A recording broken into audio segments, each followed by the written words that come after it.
You talk about tariffs. My goodness, we've been tariffing each other, it seems, for decades, generations, actually.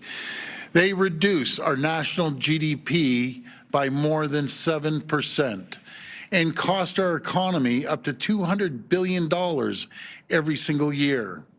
In other words, much like President Trump's tariffs, these trade barriers hurt our economy, drive away jobs and investment, and divide us from each other.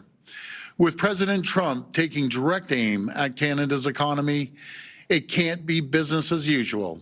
These last few months have made it clear. As premiers, we need to work together to build a more united, more competitive, more self-reliant Canadian economy that creates jobs and prosperity here at home. That's why later today, as the next step in our plan to protect Ontario, we will be introducing the Protect Ontario Through Free Trade Within Canada Act.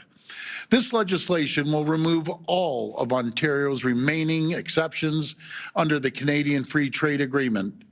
And we're going to continue working with our two provinces to sign an MOU. And this will allow more certified workers from across Canada, including skilled tradespeople, more healthcare workers, to come and work in Ontario right away.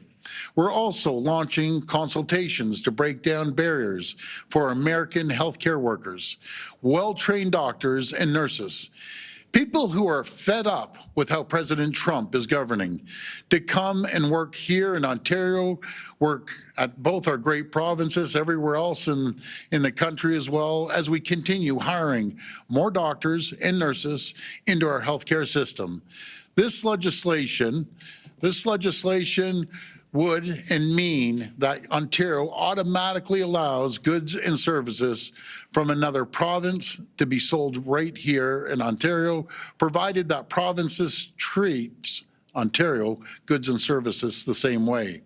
So, to borrow an example from my friend Premier Houston, a frozen pizza made in Nova Scotia. You can tell this guy's in shape like Ray. He hasn't eaten too many pizzas like me. But anyways, I'll go with the frozen pizza. The frozen pizza made in Nova Scotia will be automatically recognized as a very safe to buy and eat here in Ontario. And to take that example one step further, if the truck driver who is moving those frozen pizzas is trained and certified in Nova Scotia, their credentials will be automatically recognized here in Canada as well, Ontario and Canada across the board there.